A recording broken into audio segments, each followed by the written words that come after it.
This is A Different Perspective with Kevin Randle.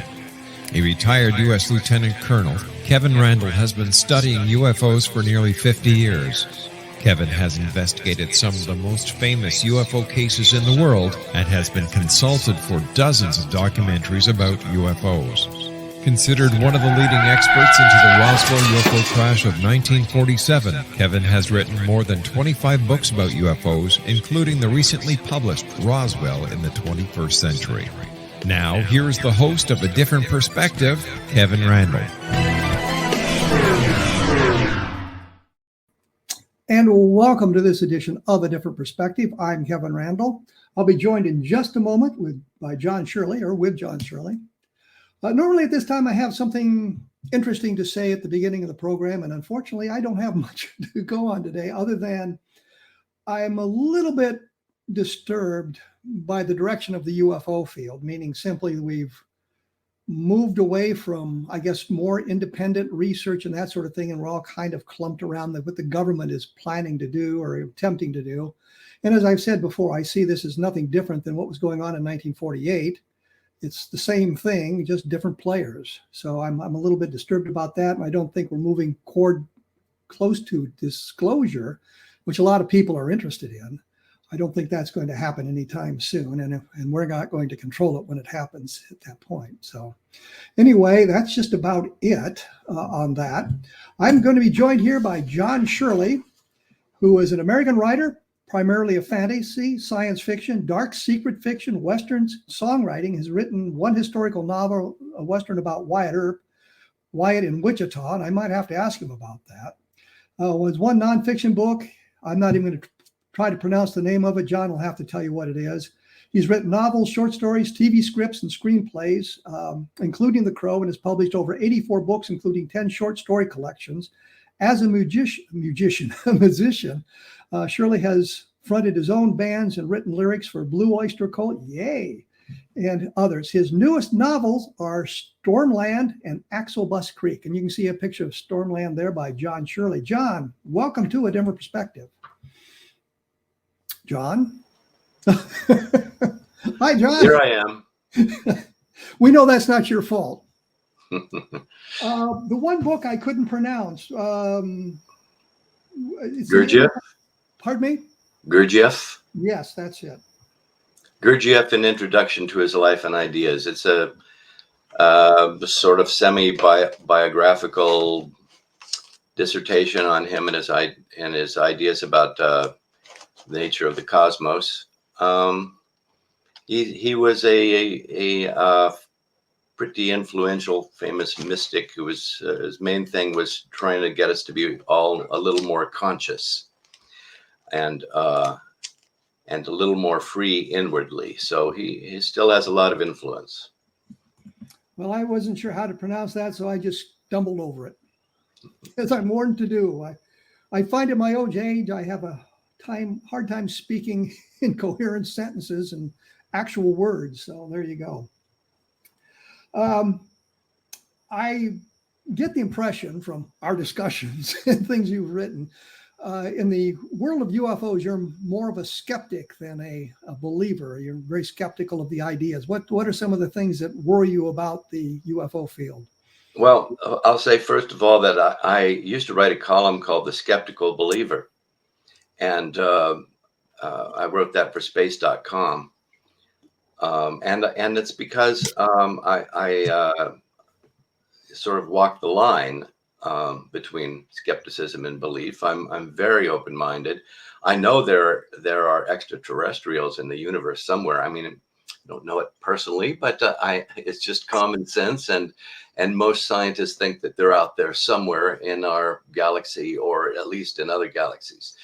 I'm a little skeptical that they have visited us, but I'm open to really strong evidence that they have. I tend to have a attitude, something like Arthur C. Clarke, who said that he'll believe in UFOs when they are flying saucers when they get close enough so he can read their license plates.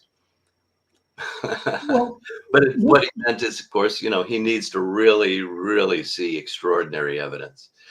for this extraordinary thing. I'm very open to it. I just want it done right. I want the investigation to be done right. And what bothers me about the field is sort of the opposite of what bothers you. Is that we don't have enough organized and mainstream scientific research into it. We have instead a kind of a Wild West of UFO investigation and out there. There's the Mutual UFO Network, if they're still around, things like that. But there isn't really a lot of there aren't a lot of Kevin Randles out there who crosses all his T's and dots his I's and is capable of skepticism and separating the wheat from the chaff. There are more people who are just they're so open-minded their brains have fallen out.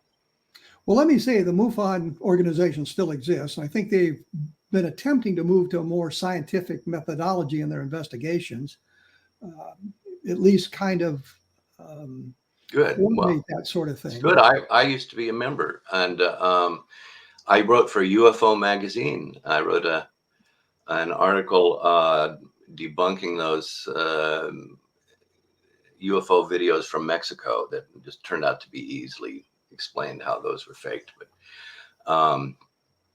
But I've always wanted to find strong evidence that extraterrestrials are visiting us, and I would be delighted to find it. And I for one, no, I'm not going to say I for one welcome our alien overlords. I'm going to say I for one welcome the involvement of the National Aeronautic and Space Administration in UFO studies. They have said in a statement that they're going to study them, and they have expert scientists who can really analyze the evidence in a disciplined kind of way.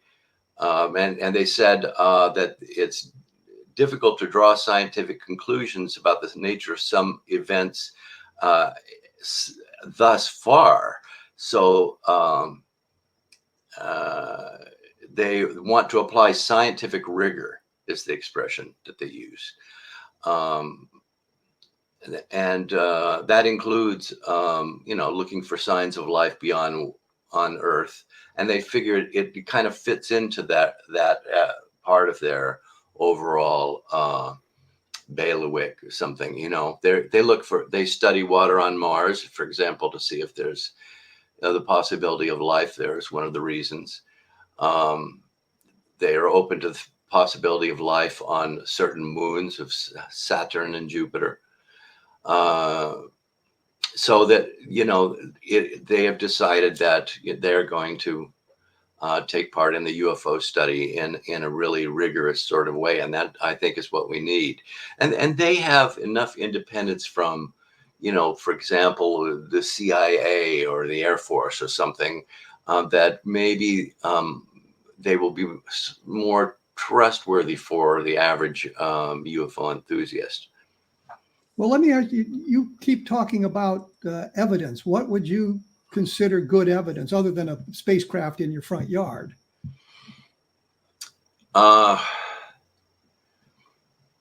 Something that, if there were artifacts, they'd better be really closely studied, and they have to be studied. They have to be, studied in a most reputable possible venue. MIT and so on, but I think the photography that we've got, the videos, there are a couple of them that are intriguing, especially we saw them, some of them in the recent hearings in Congress, and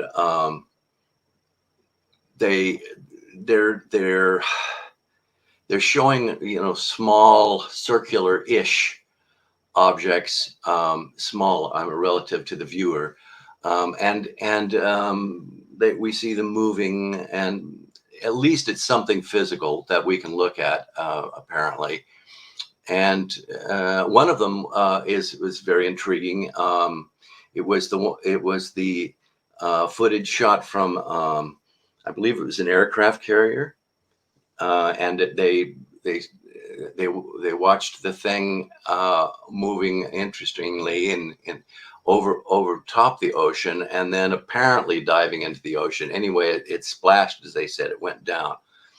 Now, of course, the problem with these is that they could be misidentifications of conventional objects, especially one thinks of drones of different kinds. But we tend to fall back on this idea that pilots and military observers are never going to make a mistake, but they're human beings, and also these things are happening very quickly and at a real distance, and the ones where they seem to have almost intercepted with the Navy jets, it's just a flicker, really. So it's the possibility of misidentification is very strong. I remember years ago. Go ahead. I have to take a break. When we come back, we'll discuss the types of evidence that might be more persuasive. And I'm thinking things like radar tracks with ground visual sightings of the object as well that goes along with that, and photographic evidence, video evidence, that sort of thing. I think there's an awful lot of persuasive evidence in that respect. You are listening to A Different Perspective. I'm Kevin Randle, as I've said before, and you can see more about my investigations at my blog at www.kevinrandle.blogspot.com, and we will be back right after this, so please stick around. And we are back, as you can see. I don't know why I had to announce my name in the last segment, but there you go. I'm here with John Shirley. We're talking about UFOs, the nature of skepticism, and there's some other things we'll get to a little bit later. When we went away, we were kind of discussing the Navy videos of unidentified flying objects. I was always worried that this might be a glitch of some kind in the electronics as they integrate new sensor systems into their combat operations centers and that sort of thing. There was a video that was made, that was shown on YouTube, where a guy had connected night vision goggles with a video camera or a digital cell phone or something like that, and he was able to replicate a number of the videos in that way, suggesting some kind of a glitch between using all this new fancy equipment. Possible. But what I wonder is, other than the videos, is there some area of evidence? The level land sightings, which I talk about periodically here, where the objects interacted with the environment, causing car engines to stall, and it was multiple locations over a period of a couple of hours with multiple witnesses independently observing the same sort of thing. That sort of thing I find kind of persuasive, suggesting some kind of outside force that we don't understand. It's some sort of phenomenon. It could be related to something like ball lightning, which could affect your the operation of the electronics in your vehicle. Except ball lightning is extremely rare, if it even exists at all in that kind of a state. I think there's still some scientific argument about that. But it would have been persisting for over several hours in the level land area, because the report started around 11 p.m. at night and went through 2 o'clock in the morning. And it was over a wide area. Ball lightning is normally, 18 inches to 2 feet in diameter when it's there. It's very short-lived. We're talking about estimates of the size of the object up to 100 feet or something like that, and in sight for 15 minutes. These are estimates, and if you see, was this at night? Yes. And then at night, it's really difficult to estimate the size of a thing in the distance. It could be closer and smaller than it appeared. And then, John, let me interrupt here, because the problem with this is this. What I'm talking about here is the thing was close to the ground. Mm-hmm. It was within 50 yards of the car. It stalled the engine. And so ball lightning at 100 yards isn't going to stall a car engine, and it's not going to last for 15 minutes. And sure, the estimates of the time might be off, but 15 minutes is a long period of time.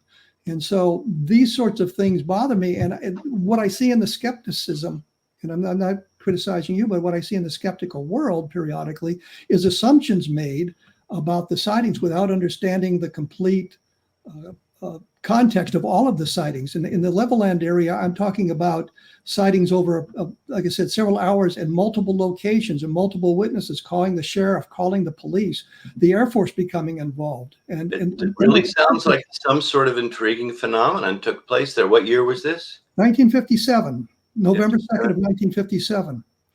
And then there were subsequent sightings of objects in the next few days in other areas where they observed the same sort of phenomena, cars being stalled by the close approach of the UFO. So there's some kind of electromagnetic effect there. Well, even if it's not ball lightning, the Earth is this big, vast, pulsing sphere that gives off all kinds of electromagnetic effects constantly, and some of it comes from space, indeed, but it is a result of alterations in the way that the sun is putting out particles, for example, can create all kinds of effects. It could have been something on the nature of a really large solar flare, and that created an electromagnetic pulse in the area. And that could also have created some kind of visual phenomena, like something like the Northern Lights. And now, if you think that's stretching, well, how far are we stretching to just jump to the conclusion that it was an alien spacecraft? I never said that. So we know that the sun causes electromagnetic effects and disruptions here on Earth. Well, these were very localized. And what I'm saying is it was also associated with a description of an oval-shaped or an egg-shaped object that was close to the ground, and there were landing traces found on one location, suggesting something had touched down there.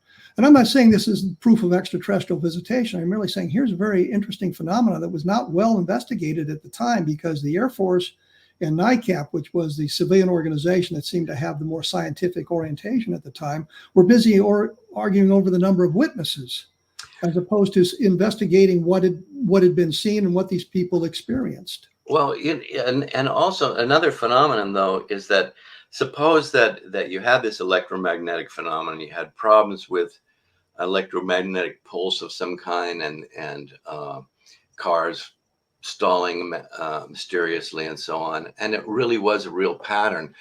And this is in 1957, and this is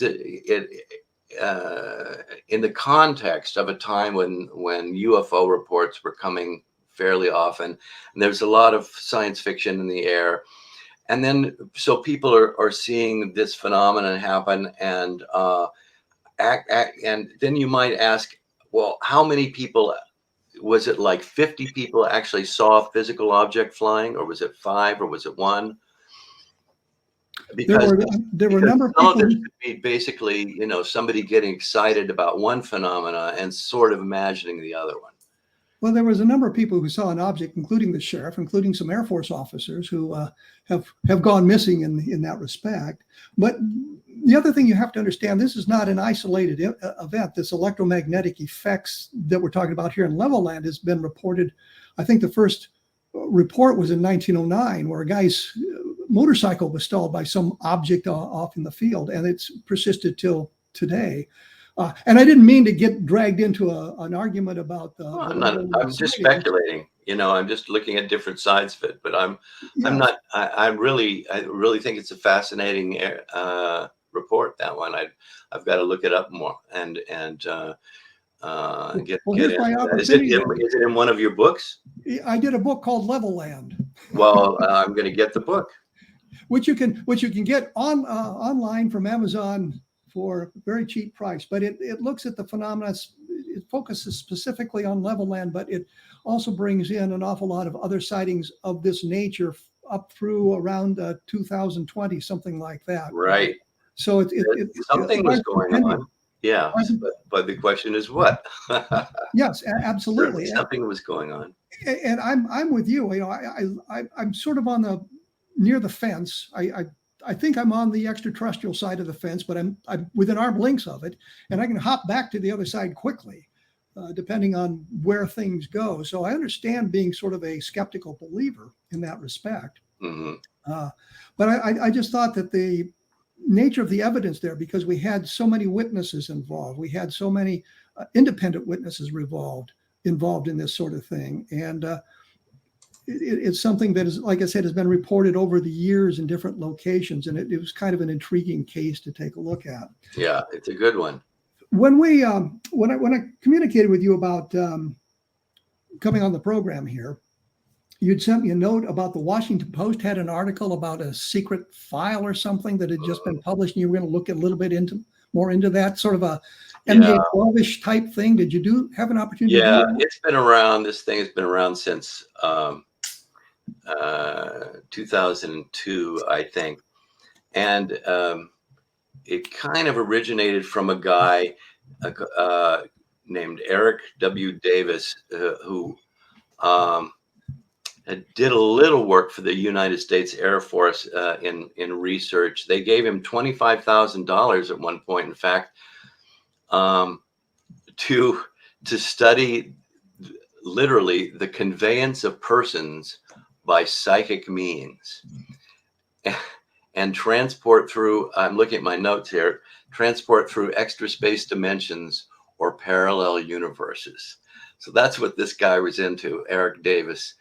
And he gave him a 78-page report for $25,000 with much dissertation on wormholes and parallel universes, and then just sheer speculation. You know, I would have written it 100 pages for $25,000. They should have asked me. Honestly, I'd have done like 200 pages for $25,000.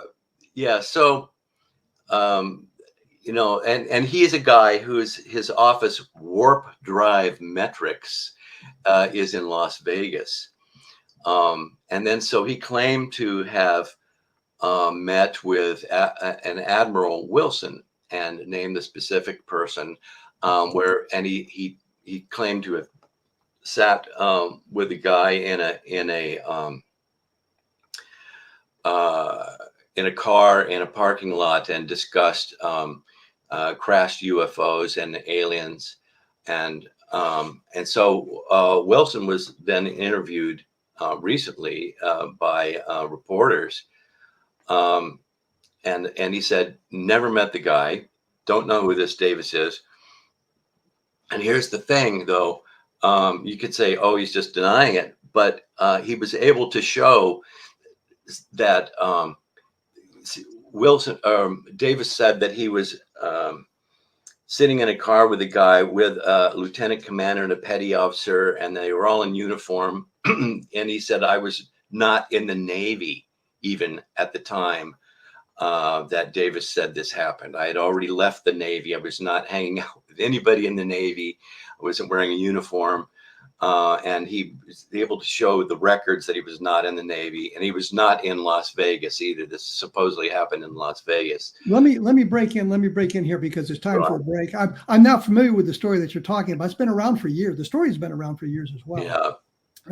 I'm here with John Shirley. His book is Stormland and Axel Buck's Creek, and my blog is www.kevinrandle.blogspot.com. I see I'm running out of time, so I will say we will be back right after this with John Shirley, and we'll be talking more about UFOs and strange things that go bump in the night. So stick around.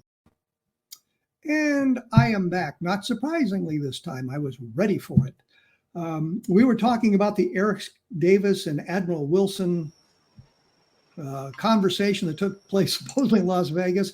I was not aware that I knew that the Admiral had said it never happened. He wasn't involved. I didn't realize that I hadn't heard, I suppose I should say, that he wasn't in the Navy at the time and hadn't been in Las Vegas at the time, which kind of shoots the whole thing down. But if Davis is the guy I'm thinking of, he also was talking about the Kingman UFO crash being real. I don't know if you're familiar with the UFO crash in Kingman, Arizona in 1953. I vaguely. Why don't you bring me back? Bring that one back for me. This was a story told by Arthur Stancil. Couldn't remember his name there for a moment. Arthur Stancil was interviewed by a couple of teenagers in the 1970s when UFO magazines were big, and talked about how he had been taken to Kingman, Arizona to do some work on a crashed UFO. And he had a strange notation on his calendar that said, he had something important to do that day. So that was his proof that he was there. Don Schmidt told me about a lady named Judy,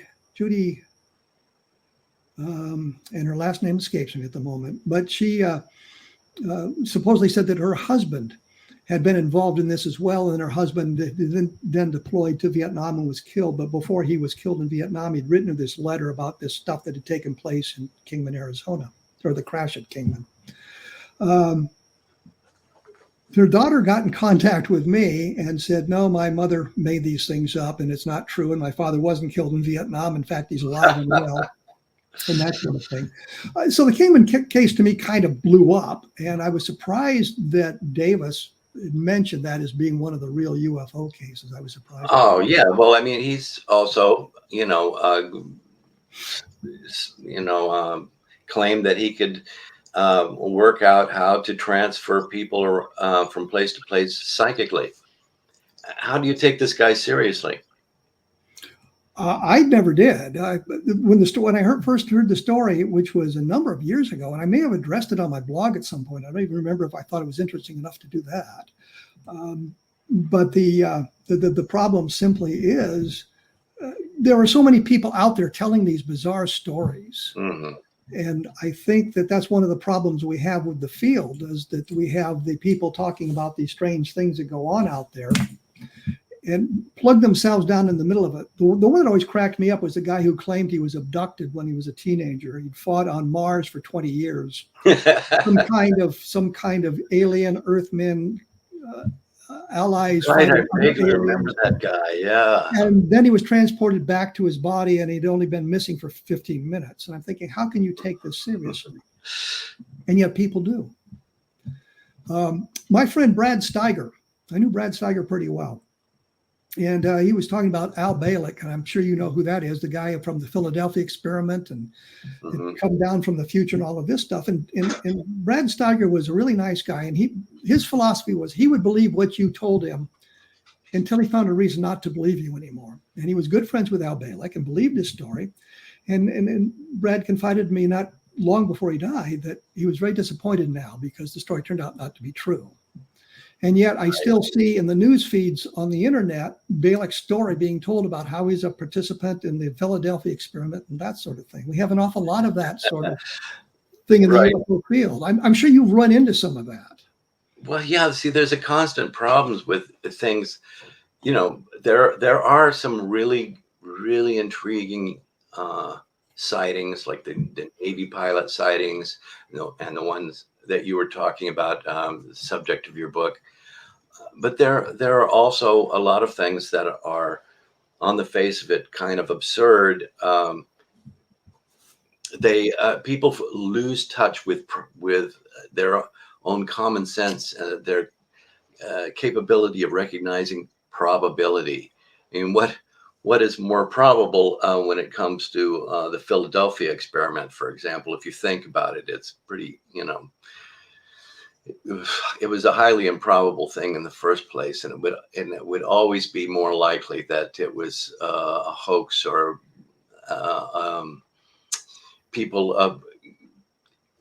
rumors that became inflated from person to person and that kind of thing.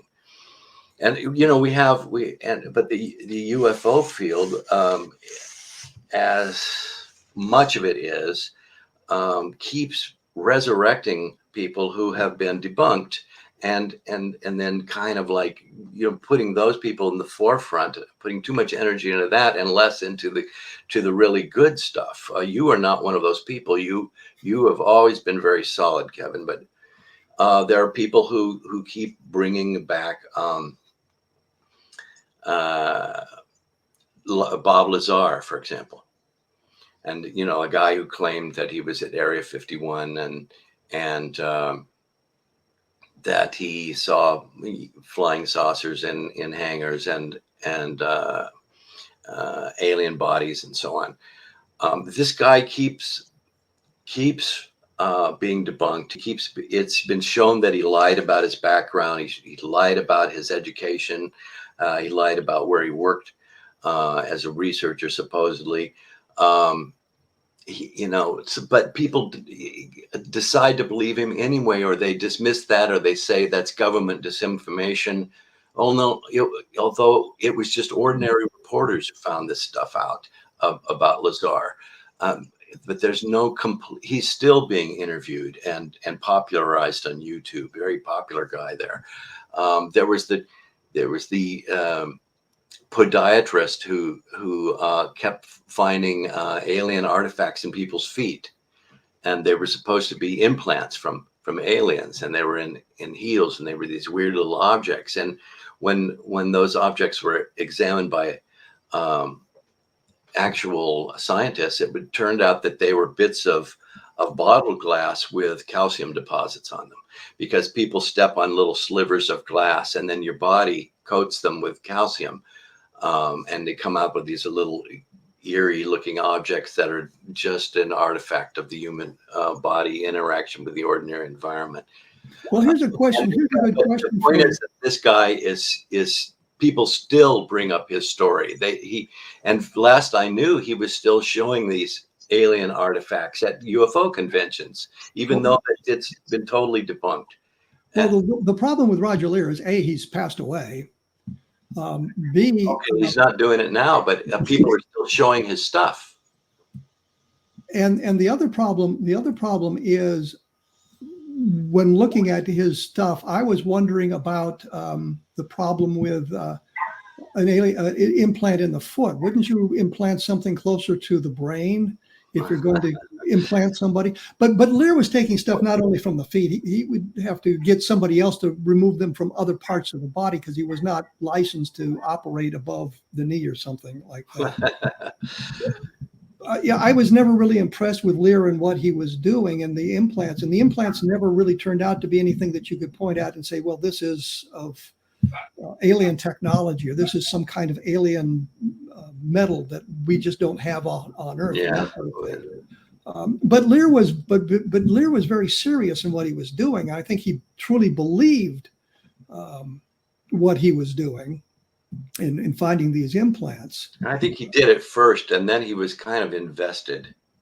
And that happens, people realize that they're, on the wrong track, and then they've gone too far that way. I think Barney and Betty Hill might have been like that.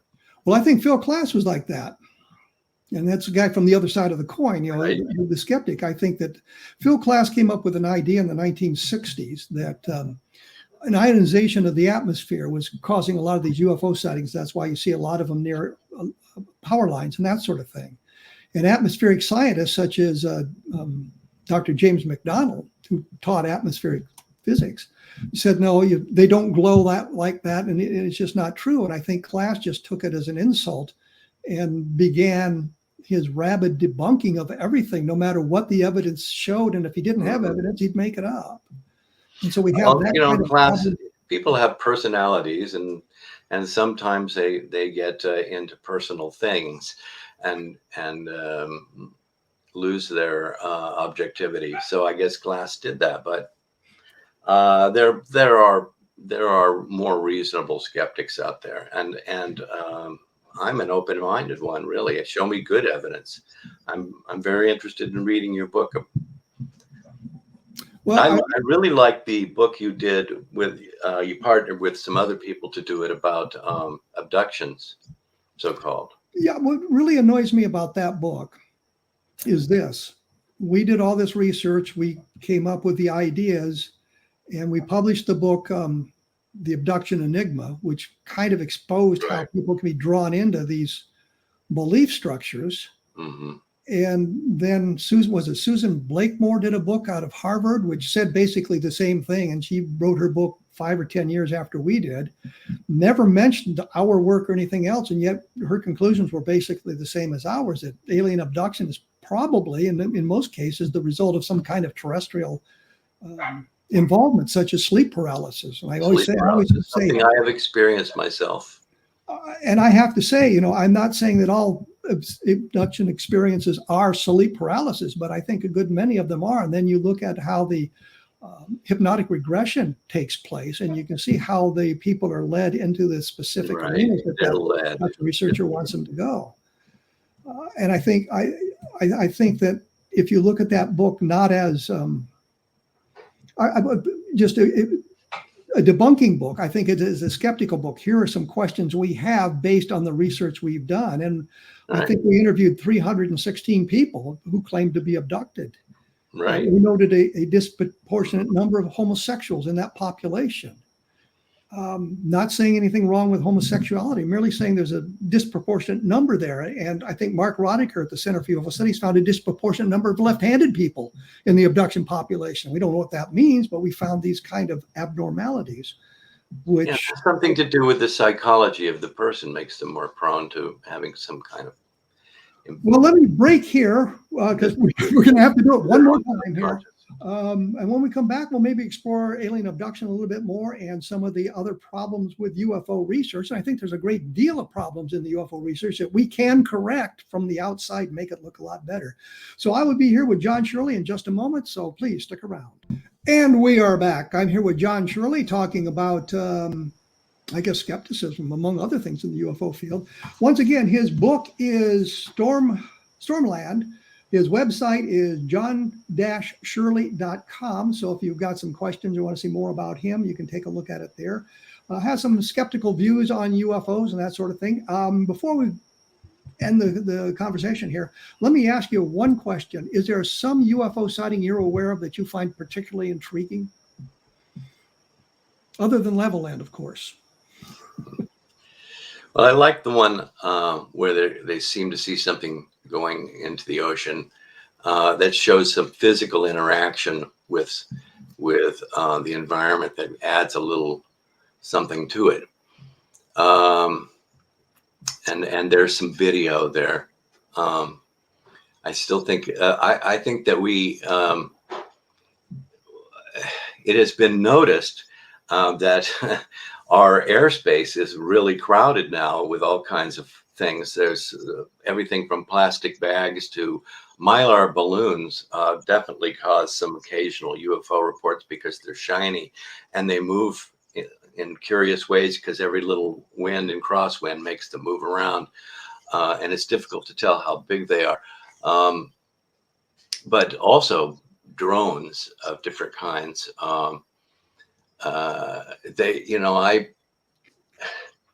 I had a close encounter with a drone here. One came near my head and buzzed me, and it was one of my neighbors screwing with me. Actually, I think it was about 2 yards across, but I watched it go, and it went toward the airport, and it went just into the kind of flight zones over there, and later there were reports of something seen from one of the aircraft flying nearby. Coincidence? I don't think so. And then how often does that happen to even Navy jets? And we know that the Iranians, the Chinese, and the Russians are using drones of all kinds for reconnaissance, and they're experimenting with moving them into different kinds of airspace. And with a drone is not being terribly large, you can move it in under most radar. They could be pretty common visitors to us, and a lot of these reports are around military craft, different kinds, military bases. I think that we shouldn't. This is one of the reasons that Congress is taking more interest in it, in the whole UFO study thing, is because of the security risks that these things might represent, especially the ones that have been seen by our pilots recently, our jet pilots, is that they could actually be experimental craft from places like Russia, or a new breed of drones and spy craft of different kind. And they and a drone can also carry weapons.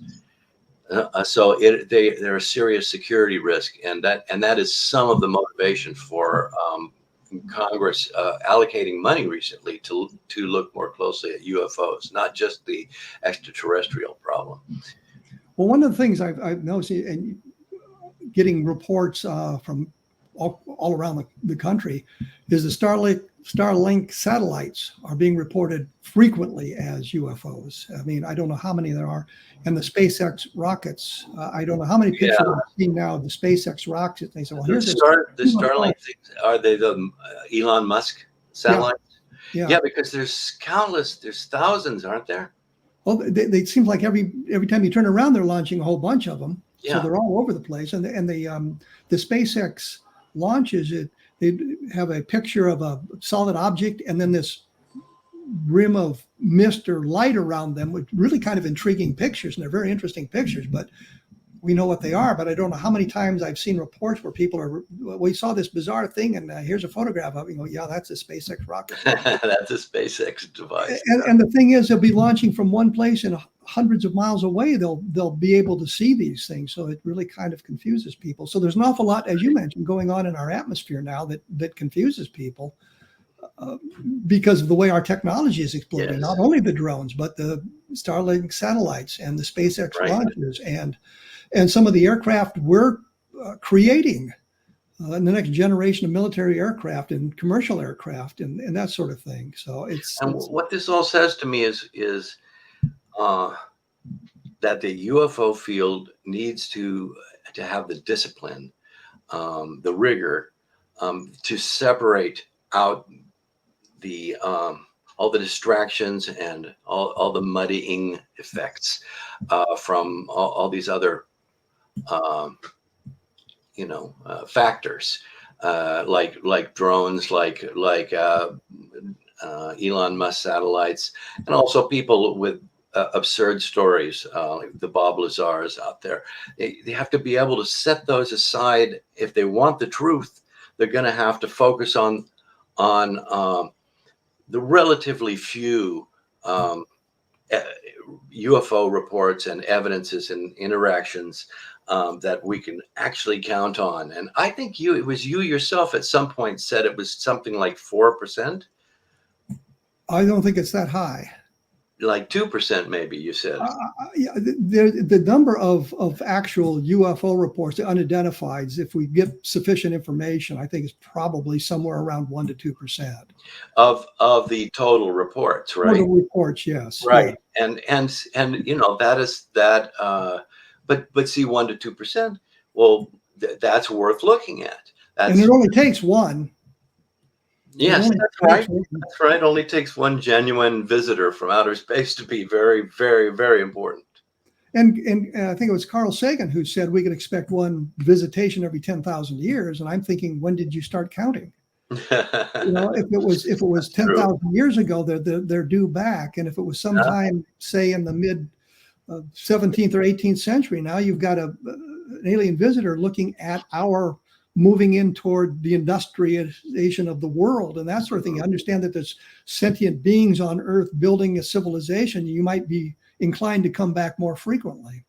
And I look at the sightings from 1973. There was a period of about 6 weeks from the middle of September to the middle of November of 1973, where we had lots of UFO sightings. What always struck me about that is in this wave of sightings, you saw an awful lot of the craft on the ground. You saw the beings outside taking stuff, gathering plants, gathering animals, interacting with the environment. I said, this sounds to me like graduate students coming to Earth for their PhD dissertations, or gathering our primary research so we can go back to our home worlds and analyze all this information and that sort of thing. So I always thought of it kind of that way, because they were doing the sort of things you would expect someone visiting here to do, to understand more about what the culture and environment of Earth is about.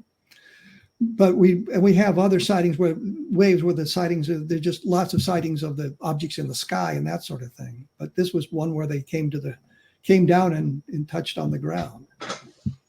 Well, if only there had been footage. If only there had been something corroborating that one. Well, there was some very interesting photographs taken, and the other problem is we've dealt with the debunkers as opposed to the skeptics, who will throw mud at the wall, so to speak, throw explanation after explanation at a case, hoping that somebody will buy it, and not looking at it rationally and scientifically, and say, for some reasons, the debunkers can't say, this one's puzzling. We don't know what it is. It may be alien. It may not be. We just do not have an answer. Well, their attitude is that, I mean, some of them probably are unreasonable, but the general attitude is that to always skew toward probability. Yeah, and probability would suggest half a dozen explanations over the extraterrestrial one. But my point simply is this: they will accept an explanation even if it does not fit the facts, even if it does not fit the descriptions of the witnesses. It does not fit what was going on, and there's nothing to corroborate the explanation. They'll accept that. And I understand wanting to accept a terrestrially based explanation as opposed to an extraterrestrial one, because it's more likely terrestrially based. But what I'm saying is simply that if there isn't a good match of the facts with the explanation, then it should be rejected as well. It should be looked at as skeptically as some of the great UFO cases are. Well, here's evidence of a flying saucer from another planet. We should look at the skeptical explanations with the same vigor we look at, like, can we disprove that this was an alien spacecraft? Well, yeah, science would actually, when a lot of these guys who are talking skeptically about these particular sightings and they're throwing out this and that idea, they're sort of winging it because they don't have a lot of, they don't have a piece of an alien spacecraft to examine. They don't have quite enough data for a full scientific study. So they sort of wing it. But ideally, there should always be two sides of the possibility, and yes, the scientists should be skeptical about dismissive claims from skeptics, as well as just embracing the extraordinary claim. And if there's a real study, that's what they would do. We have to break it there. I'm sorry, I'm out of time, and we've gotten into the crux of the conversation at this point. We'll have to take it up at another time, I think, and look toward that explanation. The book we were pushing for you is Stormland. The website is john-shirley.com. My blog is www.kevinrandle.blogspot.com. If you have a chance, take a look at the Levelland book, which we talked about today, and take a look at Understanding Roswell, because I think it gives you a whole different perspective on the Roswell case. I will be back in 167 hours with another edition of A Different Perspective. So thanks for stopping by.